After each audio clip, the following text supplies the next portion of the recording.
மாண்புமிகு உறுப்பினர் திரு OS மணியன் அவர்கள். மாண்புமிகு பேரவைத் தலைவர் அவர்களே வணக்கம். இந்த தமிழ் உலகம் உள்ளவரை போற்றி வணங்கப்படும் எங்கள் குலதெய்வங்கள் புரட்சித் தலைவி அம்மா அவர்களையும் மருத்துவம் படிக்க அரசு பள்ளி மாணவர்களுக்கு 7.5% இடஒதுக்கீடு தந்து சரித்திர நாயகன் கழக பொதுச் செயலாளர் எடப்பாடியார் அவர்களையும் அவையோர் அனைவரையும் எனக்கு தொடர்ந்து 3 முறை வெற்றியை தந்த எனது வேதாரண்யம் தொகுதி வாக்காளர் பெருமக்களுக்கும் எனது வெற்றிக்கு உழைத்த எங்கள் கட்சி தோழமை கட்சி தோழர்கள் அனைவருக்கும் நெஞ்சம் நிறைந்த நன்றி. இன்றைய தினம் மாண்புமிகு தமிழ்நாடு முதலமைச்சர் அவர்களுக்கு என்னுடைய நெஞ்சம் நிறைந்த பிறந்த நாள் வாழ்த்துக்களை தெரிவித்துக் கொள்கிறேன். மாண்புமிகு முதல்வர் அவர்களே, எனது தொகுதியில் வேதாரண்யத்தில் அவரிக்காடு என்கிற கிராமத்தில் மாடு மேய்த்துக் கொண்டிருந்த திரு கனகராசன் என்பவர் இடி தாக்கி 18/6/2026 அன்று சம்பவ இடத்திலேயே உயிரிழந்து விட்டார். வேதாரண்யம் அரசு மருத்துவமனையில் அவருடைய உடற்கூறு ஆய்வு செய்யப்பட்டிருக்கிறது.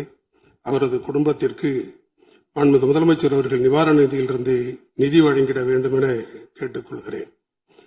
எனது வேதாரண்யம் தொகுதியில் 5 ஆண்டுகளாக கிடப்பில் போடப்பட்டுள்ள மற்றும் நிறைவேற்றப்பட வேண்டிய பணிகள்: 1 ஆற்காட்டுத்துறை மீன்பிடி துறைமுகம், 2 வெள்ளப்பள்ளம் மீன்பிடி துறைமுகம், வேதா ஆயத்தாடை பூங்கா, 1000 கோடியில் எங்களுடைய முன்னாள் முதலமைச்சரான எடப்பாடியார் அவர் அறிவித்த மெகா புட்பார்க் பணிகளை தொடர வேண்டும்.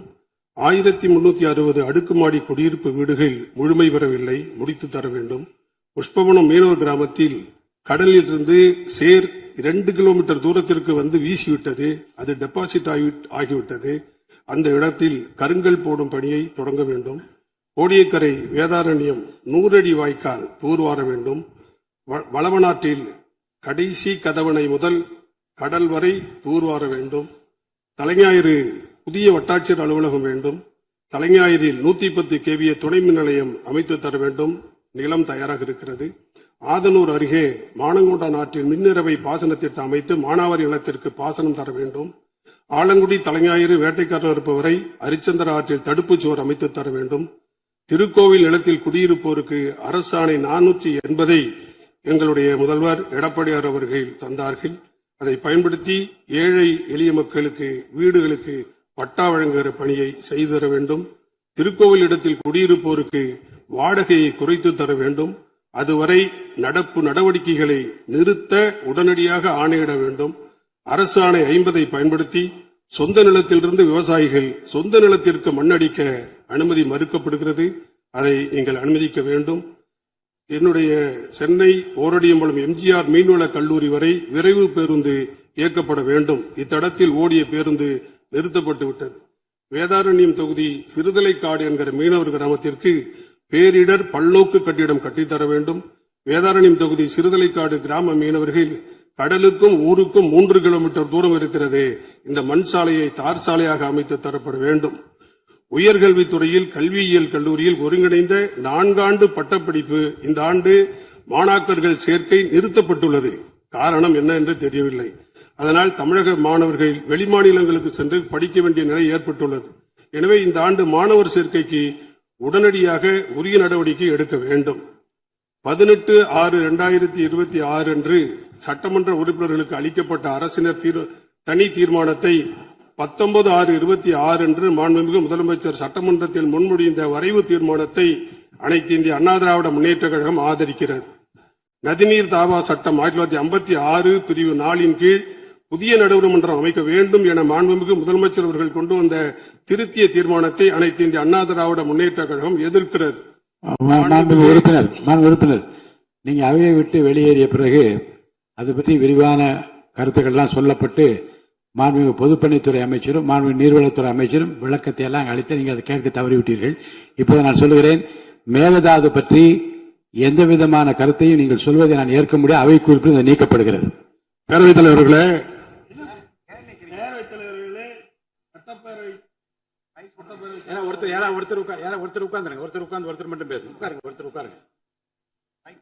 சட்டப்பேரவைத் தலைவர்களே, இது உணர்வுபூர்வமான பிரச்சனை. இதை பேசுவதற்கு அவருக்கு உரிமை உண்டு. ஏன்னா டெல்டா மாவட்டத்தை சேர்ந்தவர், இதில் பாதிக்கப்படக்கூடிய நபரும் அவரும் ஒன்று. ஆகவேதான் உணர்வுபூர்வமான பிரச்சனையை அவையுடைய கவனத்துக்கு கொண்டு வராங்க.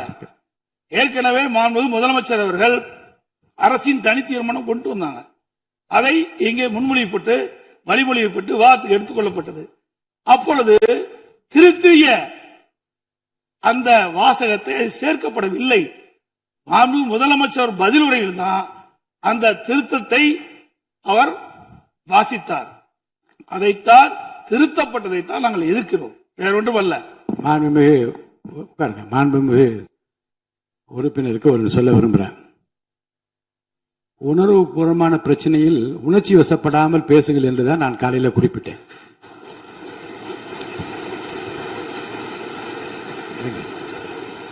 இன்னொன்று, இந்த மேகதாது பிரச்சனையில் மாண்புமிகு முதலமைச்சர் அவர்கள் எல்லாருடைய உணர்வையும் புரிந்து கொண்டுதான் இந்த நேரத்தில் தான் இதை நிறைவேற்ற வேண்டும் என்று காலத்தின் நேரத்தை பார்த்து சரியான தருணத்தில் இந்த தீர்மானத்தை முன்மொழிந்தார். தீர்மானத்தை முன்மொழிகிற போது எதிர்க்கட்சி தலைவர் ஒரு திருத்தத்தை கொடுக்கிறார். அந்த திருத்தத்தை ஏற்றுக்கொண்டு திருத்தங்களோடு அது முன்மொழியப்படுகிறது. அதை நான் அறிவிக்கிறேன். திருத்தங்களை எதிர்க்கட்சி தலைவர் விரிவாக விளக்கமாக பேசியது இந்த அவையில் இருக்க எல்லோரும் கேட்டீர்கள். அவர் பேசுகிற போதே அவரை குறுக்கிட்டு நீங்கள் இந்த திருத்தத்தை நாங்கள் ஏற்றுக்கொள்வதாக இல்லை என்ற கருத்தை சொல்லி இருந்தால் அதை விவாதத்திற்கு விட்டிருக்கலாம். இன்னும் அலசி ஆராய்ந்து பார்த்து கூட அதை சேர்த்திருக்கலாம். யாரும் எதிர்ப்பு தெரிவிக்கவில்லை. அடுத்து நான் திருத்தங்களோடு இந்த தீர்மானம் அவையின் முடிவுக்கு விடப்படுகிறது, ஏற்போர் ஆம் என்று சொல்லுகிற போது கூட எழுந்து நின்று இதில் எங்களுக்கு ஏற்புடையது அல்ல என்று தாங்கள் கூறியிருந்தால் பொருத்தமாக இருந்திருக்கும். அனைத்து கட்சியினரும் எதிர்பார்க்கிற, எல்லோரும் ஒற்றுமையாக இருக்கிறோம் என்று தமிழ்நாடே பார்த்து கொண்டிருக்கிற, தமிழ்நாட்டிலே எல்லா சட்டமன்ற உறுப்பினரும் சில மாநிலங்களெல்லாம் முன்பு ஒப்பிட்டு பேசுவோம். அந்த மாநிலத்தை பாருங்கள், எல்லோரும் ஒற்றுமையாக இருக்கிறார்கள். இந்த மாநிலத்தை பாருங்கள், எல்லோரும் ஒற்றுமையாக இருக்கிறார்கள். தமிழ்நாட்டில் இப்படிப்பட்ட ஒற்றுமை வேண்டுமே என்று ஏங்கிக் கொண்டிருக்கிற மக்களுக்கு எல்லோரும் ஒரு சேர நின்று ஒரு தீர்மானத்தை ஆதரித்த ஆம் என்று சொல்லிய பிறகு அந்த தீர்மானத்தை ஒட்டி இங்கு பேச அனுமதிப்பு மறவது அல்ல. விதிகளிலும் அது இல்லை. இருந்தாலும் கூட ஏன் அனுமதித்தேன் என்றால், நீ உரிமை பிரச்சனை என்று காலையில் கொடுத்தீர்கள். அந்த உரிமை பிரச்சனையை எழுப்பதற்கு நான் அனுமதி தருகிறேன், அவை முடிவதற்குள்ளாக அனுமதி தருவேன், அமருங்கள் என்று நான் சொன்னேன். நீங்கள் வெளியேறிய பிறகு இங்கே உறுப்பினர் கருத்தை எல்லாம் தெரிவித்தார்கள். மாண்புமிகு நீர்வளத்துறை அமைச்சர் விளக்கமாக இன்னும் விரிவாக மக்கள் ஏற்றுக்கொள்ளத்தக்கவே அந்த விளக்கத்தை எல்லாம் அளித்தார். அதைவிடவும் பொதுப்பணித்துறை அமைச்சர் சட்ட ரீதியாக என்னென்ன நடவடிக்கைகள்லாம் ஏற்றுக்கொண்டார்கள். திராவிட முன்னேற்ற கழக ஆட்சியில் எப்படி ஒருங்கிணைப்பாக இருந்து இந்த கருத்துக்களை எல்லாம் சொன்னார்கள். முன்னால் அனைத்து இந்திய அண்ணா திராவிட முன்னேற்ற கழக ஆட்சியிலே என்ன நடந்தது என்று இந்த பிரச்சனையில் அடிப்படையில் இருந்து நுனிவரை எல்லா விஷயங்களையும் அலசி ஆராய்ந்து பார்த்து இங்கே அவையிலே பேசிவிட்டார்கள். என்னை பொறுத்த வரைக்கும் மேகதாது பிரச்சனை பற்றி திரும்ப பெற்றுக்கொள்ளுங்கள் என்ற வார்த்தையோ, திருத்தங்களை ஏற்றுக்கொள்ள மாட்டோம் என்று சொல்லுகின்ற வார்த்தையோ உகந்தது அல்ல. மக்களும் ஏற்றுக்கொள்ள மாட்டார்கள், மாமன்றமும் ஏற்றுக்கொள்ளாது. எனவே அருள் கூர்ந்து அதை நீங்க தவிர்த்து விட்டு பேசுமாறு உங்களை அன்போடு கேட்டுக்கொள்கிறேன்.